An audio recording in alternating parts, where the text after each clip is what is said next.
दोस्तों, last video में मैंने डू के सभी प्रयोग बताया था। ठीक उसी तरह आज की वीडियो लेक्चर में हम लोग एज के सभी प्रयोग पढ़ने वाले हैं।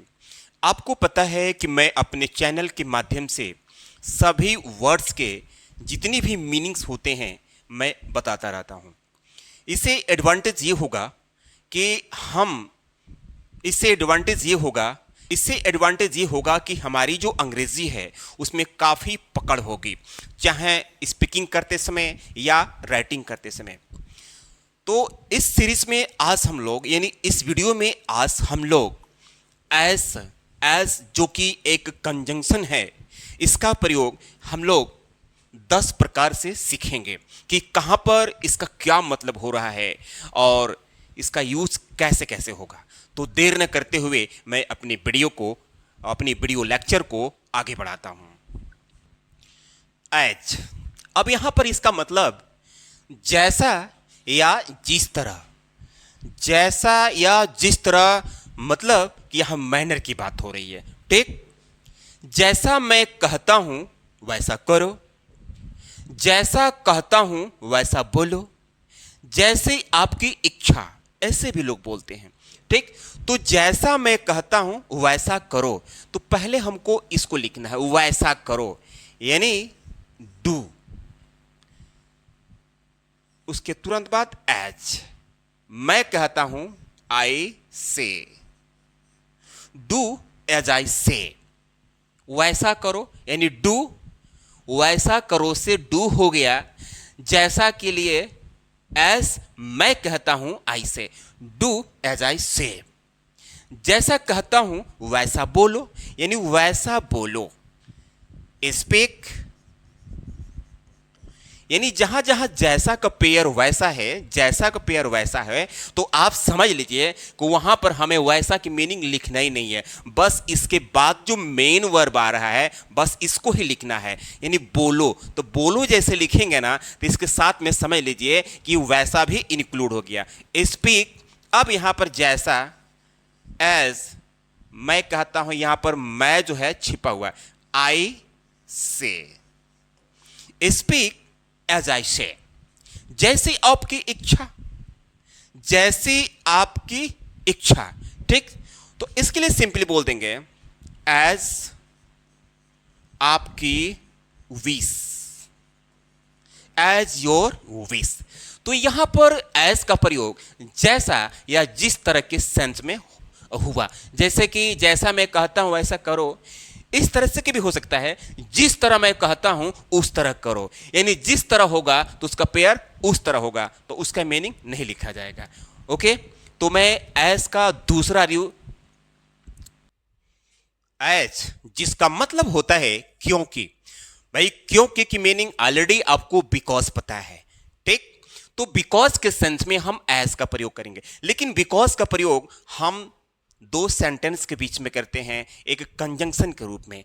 ये भी कंजंक्शन ही है, बट इसका प्रयोग हम पहले करेंगे। जैसे क्योंकि वर्षा हो रही थी हम लोग घर पर रुक गए। क्योंकि यानी जो रीजन है पहले ही पता चल गया, हम लोग घर पर रुक गए। क्यों रुक गए, इस लाइन में पहले ही बता दिया गया है। तो क्योंकि के लिए हमको सिंपली लिखना है एज। ओके, वर्षा हो रही थी तो वर्षा वाला सेंटेंस है, प्राकृतिक घटना है, इसमें सबसे पहले इट का प्रयोग होता है। It past continuous tense was raining, it was raining. अब यहां पर कॉमा है तो हमको भी कॉमा लगाना है। एज इट वाज रेनिंग, हम लोग घर पर रुक गए, हम लोग यानी वी रुक गए, स्टेड एट होम। ठीक है, as it was raining we stayed at home. क्योंकि मैं थका हुआ था जल्दी सो गया, क्योंकि मैं थका हुआ था जल्दी सो गया। तो यहां का जो मैं है यहां पर छिपा हुआ है, तो अंग्रेजी बनाते समय उसको भी लिखना पड़ेगा। जैसे क्योंकि मैं थका हुआ था मैं जल्दी सो गया, तो एस क्योंकि के लिए एस, मैं थका हुआ था, मैं यानी आई, थका हुआ था, वाज था, टायर्ड मैंने थका हुआ था, एस आई टायर्ड, कॉमा मैं जल्दी सो गया, आई, स्लीप का सेकेंड फॉर्म स्लेप्ट, और अर्ली, अर्ली मतलब जल्दी। यहां पे लिखेंगे soon, soon. As I was tired I slept soon. ठीक। एज, अब यहां पर जब और तब के सेंस में, भाई व्हेन मतलब भी होता है जब तब। ठीक। अब समझ लीजिए जिस तरह से आप व्हेन का प्रयोग करते थे, ठीक उसी तरह अब यहां पर हम इसका प्रयोग करने जा रहे हैं। यानी जब और तब का जब आपको सेंस निकालना हो तो आप या तो एज का प्रयोग करें या तो व्हेन का, क्योंकि दोनों से टाइम इंडिकेट हो रहा है, टाइम का संकेत मिल रहा है, यानी टाइम बताया जा रहा है। ठीक। ये देखिए, जब तुम घर जाना तब मुझे फोन कर देना। जब के बाद यहां तक एक सेंटेंस है, तुम घर जाना और फिर तब मुझे फोन कर देना है। देख रहे हैं ना, यानी जब, तो जब की मीनिंग हम सबसे पहले लिखेंगे एज तुम घर जाना, you go home. As you go home. अब यहां पर तब के लिए बस हमको कॉमा लगाना है। ठीक है, बस कॉमा लगाना है। तो मुझे फोन कर देना, मुझे फोन कर देना, यानी तुम जो ये सब्जेक्ट है यहां पर छिपा हुआ है, इसलिए फिर लिखना पड़ेगा you call me, you call मी। जब आप दफ्तर में थे तब मैं बाजार में था, यानी जब आप दफ्तर में थे तब मैं बाजार में था। यानी जब, तो फिर आपको जब की मीनिंग यहां पर या तो व्हेन लिखिए या तो एज, बट मैं पढ़ा क्या रहा हूं, मैं एज पढ़ा रहा हूं। तो एज आप दफ्तर में थे, आप यानी यू, थे के लिए वर, दफ्तर में, इन द ऑफिस,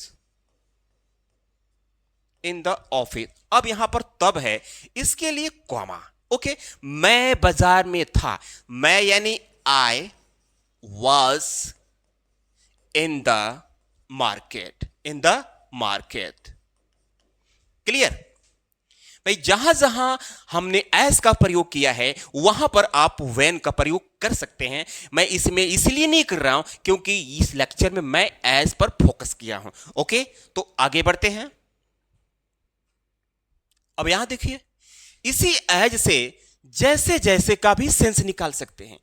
जैसे जैसे समय बीतता गया वह समझदार होता गया, यानी जैसे जैसे का पेयर वैसे वैसे, जैसे जैसे समय बीतता गया वैसे वैसे वह समझदार होता गया। जैसे मैं बड़ा हुआ जीवन को समझने लगा, यानी जैसे जैसे मैं बड़ा हुआ वैसे वैसे जीवन को समझने लगा। यानी जैसे जैसे का पेयर वैसे वैसे, तो भले वो लिख दिया जाए चाहे न लिख दिया जाए, उसकी अंग्रेजी तो लिखना ही नहीं है क्योंकि उसके लिए कॉमा लगाया जाता है।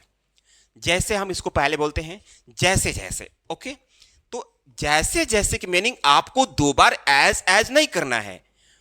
मैंने क्या बोला, मैंने शुरू में बताया कि एक वर्ड के लगभग 5 से 6 अर्थ होते हैं। यही न जानने के कारण लोग फंस जाते हैं, उनको अर्थ नहीं क्लियर हो पाता है। ठीक, तो क्या है, हमको दो बार एज, जैसे की मीनिंग एज समय बीतता गया, time past, time past, past मतलब बीतता गया। अब यहां पर कॉमा, वह समझदार होता गया, वह यानी ही, ग्रो तो हो जाएगा ग्रीव, और समझदार के लिए सेंसिबल, सेंसिबल, सेंसिबल मतलब होता है समझदार, सेंसिबल। तो as time passed he grew sensible. जैसे जैसे मैं बड़ा हुआ जीवन को समझने लगा है।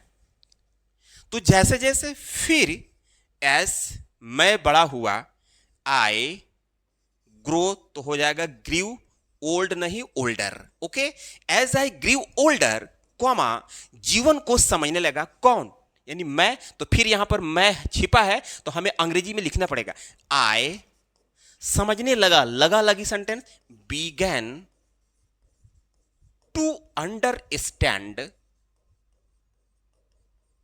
To understand the life. Okay, As I grew older, I began to understand the life. अब हम आगे बढ़ते हैं, देखते हैं। यहां देखिए एस एस, यानी उतना जितना, या जितना जितनी है, जितनी उतना जितना, या उतनी जितनी, ये एक्चुअली यहां पर होना चाहिए उतनी और जितनी। ओके, जैसे कहा जाए कि वह उतनी सुंदर है जितनी उसकी मां। देख रहे हैं ना, उतनी का पेयर जितनी। क्लियर? वह उतनी सुंदर है जितनी उसकी मां। तो पहले हमको लिखना है वह, यानी सी है के लिए इज, अब उतनी के लिए एज, तब सुंदर के लिए ब्यूटीफुल। फिर अब जितनी आया एज उसकी मां, यानी हर मदर। अब यहां पर जो सब्जेक्ट है, इसके लिए आप इसके लिए वर्ब लिख भी सकते हैं और नहीं भी लिख सकते हैं, लेकिन हम लिख दे रहे हैं उसको ब्रैकेट में। Take she is as beautiful as her mother is. आगे, वह अपनी जितनी सुंदर है, वह अपनी मां जितनी सुंदर है। मां, यहां मां छूटा हुआ है, कभी कभी टाइपिंग करने में मूड खराब हो जाता है। देखिए यहां मिस्टेक हुआ है। वह अपनी मां जितनी सुंदर है, तो अब क्या करेंगे, बस एक ही बार आ गया जितनी, तो वह अपनी मां जितनी सुंदर है, पहले वह सुंदर है को बनाना है। सी है इज सुंदर,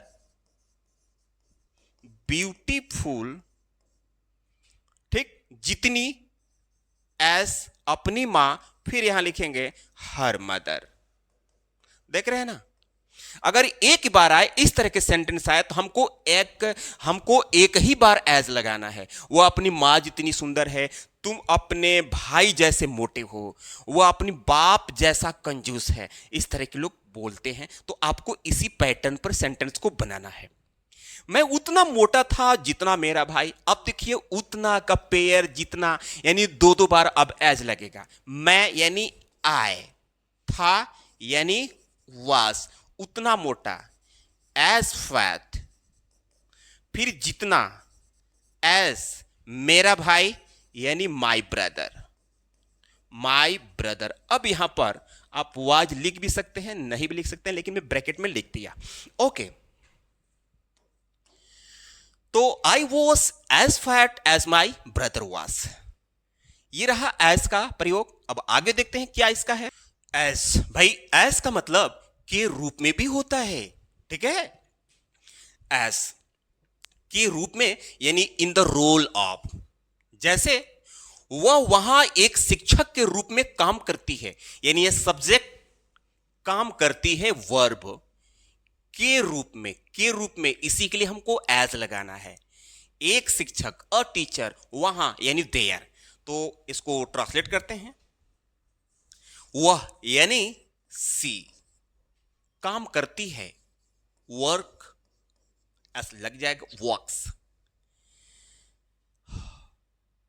एक शिक्षक के रूप में, एज अ टीचर।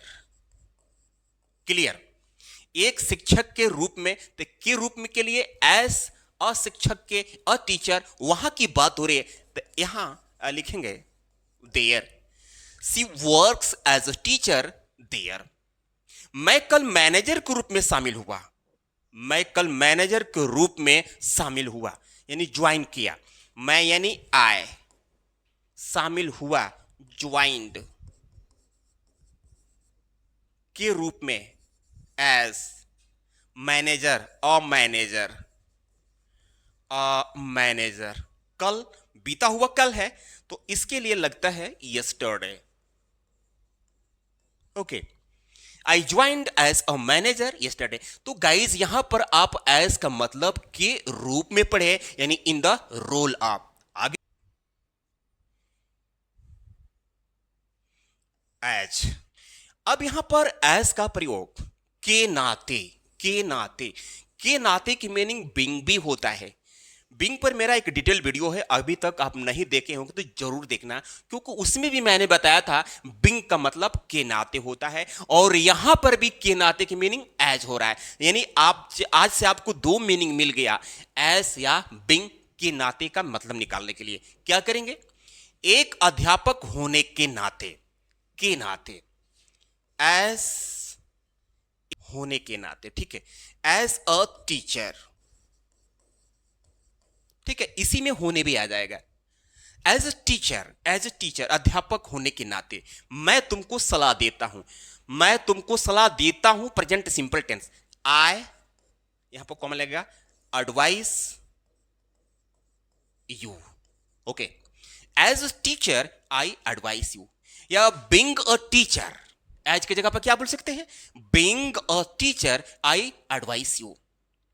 एक खिलाड़ी होने के नाते तुमको स्वस्थ रहना चाहिए, होने के नाते, एज एक खिलाड़ी और प्लेयर,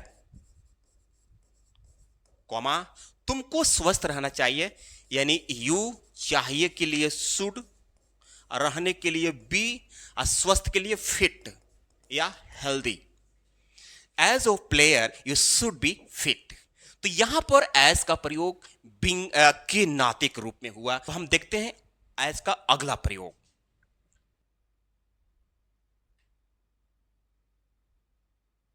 यहां देखिए, एज इफ, जिसका मतलब होता है मानो या जैसे कि, मतलब इसमें क्या है, मानने वाली बात होगी, यानी इसमें कंडीशन वाली बात हो रही है, यानी शर्त वाली बात हो रही है।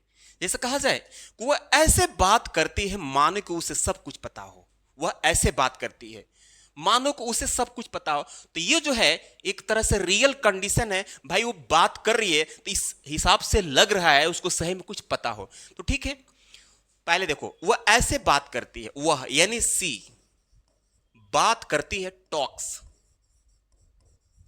ऐसे ऐसे मानो, एज इफ, ओके, जैसे एज इफ लिखेंगे तो ऐसे मानो, सी टॉक्स एज इफ, उसे सब कुछ पता हो।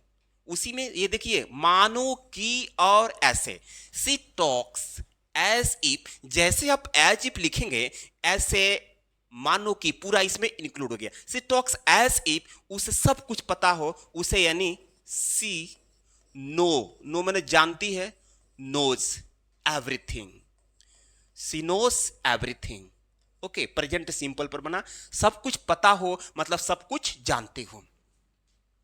तुम ऐसे बोलते हो जैसे कि पागल हो। अब यहां देखिए, अब ये वाला जो पार्ट है, ऐसे बोलते हो, ठीक है, जैसे कि तुम पागल हो, तो ये वाला पार्ट जो है बताता है कि तुम पागल हो, तो रियल में वो पागल तो है नहीं, ठीक है ना।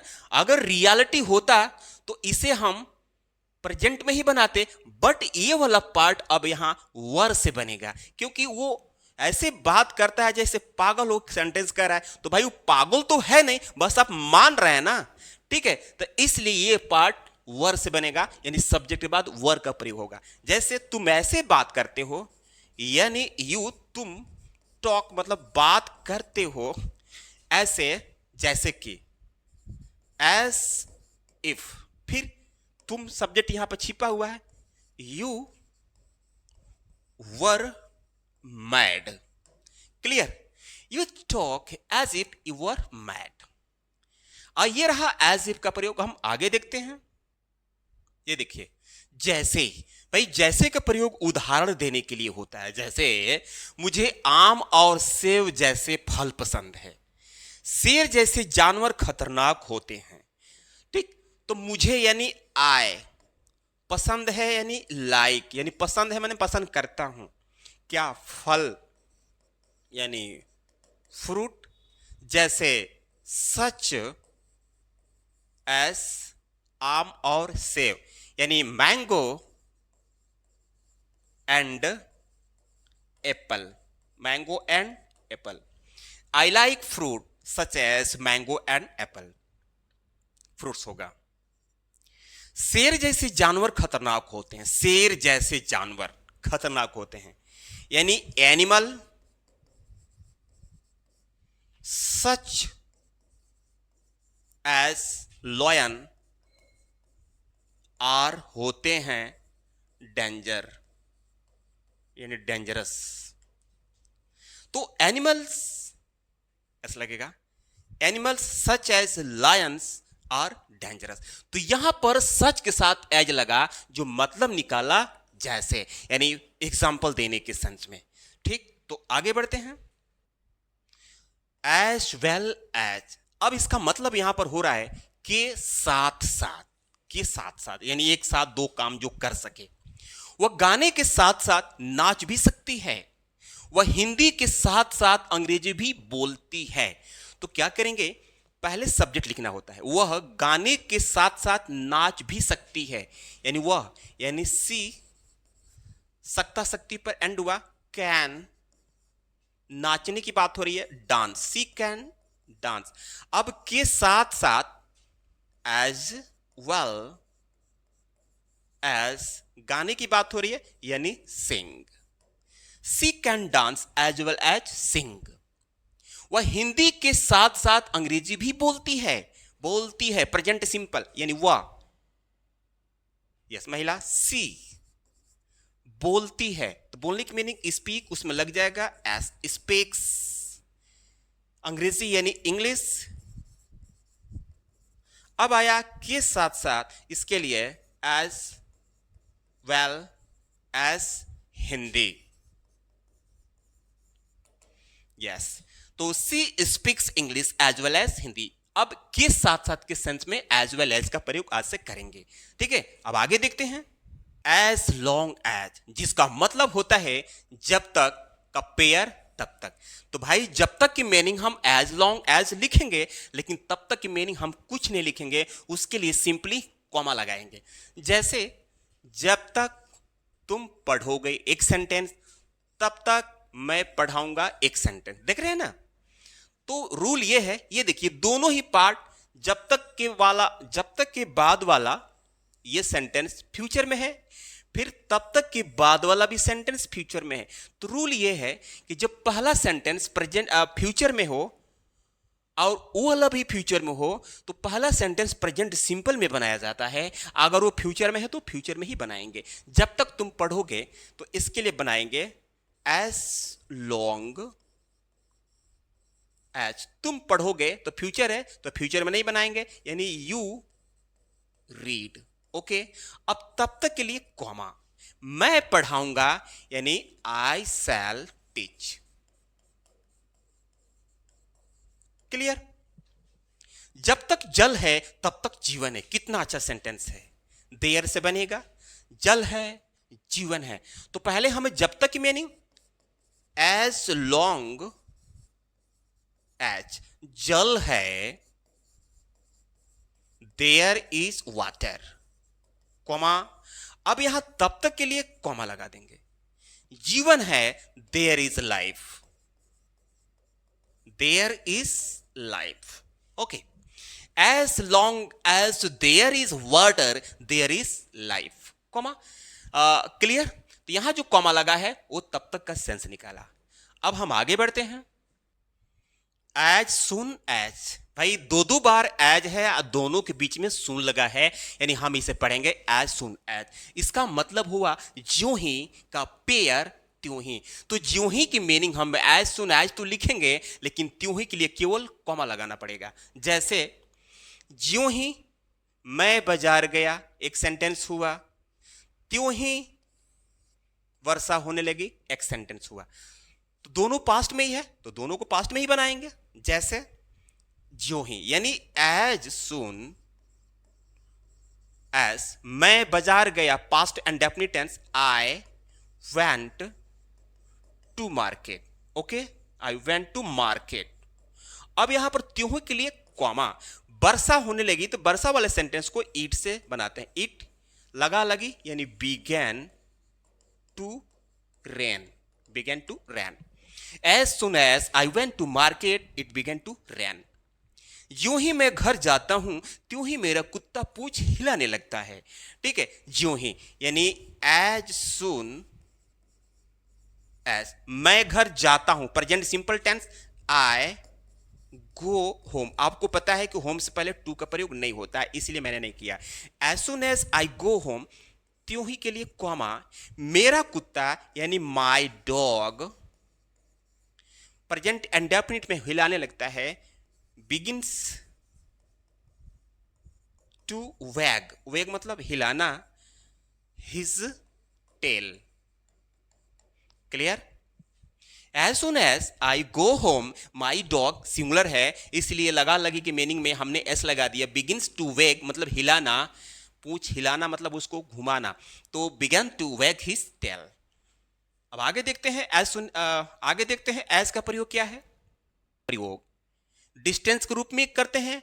कभी कभार जैसे इस तरह के सेंटेंस, जहां तक अंग्रेजी का सवाल है या बहुत मजेदार विषय है, जहां तक राजनीति का सवाल है या मेरे लिए ठीक नहीं है, जहां तक तुम्हारा सवाल है तुम थोड़ा मेहनत करो, यानी जहां तक की सवाल, इसमें भी हम एज फॉर एज का प्रयोग करेंगे।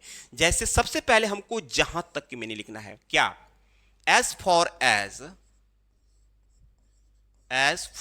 एज तुम जाओगे। तो मैं पहले ही बताया हूं कि जब दोनों ही सेंटेंस फ्यूचर में हो तो पहला वाला जो सेंटेंस यानी जो एडवर्ब क्लॉज है उसे हम प्रेजेंट सिंपल में बनाते हैं, और दूसरा वाला से हमें कोई मतलब नहीं, वो जिसमें रहेगा उसमें बनेगा। तुम जाओगे यानी you go, you will go नहीं, बस यू गो। वहां तक यानी जहां तक पेयर वहां तक, तो वहां तक के लिए कॉमा लग गया, वहां तक नहीं, ये देखिए यहां कॉमा लगा है, बस वहां तक होना चाहिए। वहां तक मैं आऊंगा, I shall come. Okay, as far as you go I shall come. जहां तक अंग्रेजी का सवाल है, ये देखिए एज फॉर एज इंग्लिश। अब यहां पर सवाल की बात हो रही है, तो सवाल के लिए हमें क्वेश्चन नहीं, देखिए क्या लिखना है, as far as English is concerned. देख रहे हैं ना, ऐसे आपको करना है। जब भी इस तरह के सेंटेंस आए, जहां तक राजनीति की बात है, जहां तक मेरी पढ़ाई का सवाल है, तो इस सवाल के लिए आपको क्वेश्चन नहीं भाई, कंसर्न्ड लिखना है। As far as English is concern, या जहां तक राजनीति की बात है, as far as politics is concern, comma यह बहुत मजेदार विषय है, इट इज है बहुत मजेदार विषय, it is a very interesting subject. यहां मैं नीचे सब्जेक्ट लिख दे रहा हूं, clear. As far as English is concern it is a very interesting subject. अब आगे देखते हैं। इसी प्रकार की चेंजिंग रही हमेशा की तरह, जैसे वो हमेशा की तरह देर आया, वो हमेशा की तरह मुस्कुरा रही थी, वह हमेशा की तरह पहले छोड़ दो, पहले बनाओ वह देर आया, यानी ही आया, यानी कम का सेकेंड फॉर्म केम, क्योंकि पास्ट सिंपल का है। ही केम लेट माने देर, हमेशा की तरह एज यूजुअल हो गया, ही केम लेट एज यूजुअल। वह हमेशा की तरह मुस्कुरा रही थी। अब ये जो टेंस है पास्ट कॉन्टिन्यूअस का है, यानी सी थी यानी वाज स्माइलिंग हो जाएगा, सी वाज स्माइलिंग हमेशा की तरह यानी एज यूजुअल, क्लियर। तो माय डियर व्यूअर्स सब्सक्राइबर्स, ये वीडियो आपको कैसा लगा? अगर अच्छा लगा हो तो प्लीज वीडियो को लाइक करके चैनल को सब्सक्राइब कर लीजिए, ताकि इसी तरह के और भी मीनिंग से भरा हुआ आपको वीडियो मिलता रहे और आपकी अंग्रेजी स्ट्रांग होता रहे। मैं मिलता हूं अगले वीडियो में, तब तक के लिए धन्यवाद।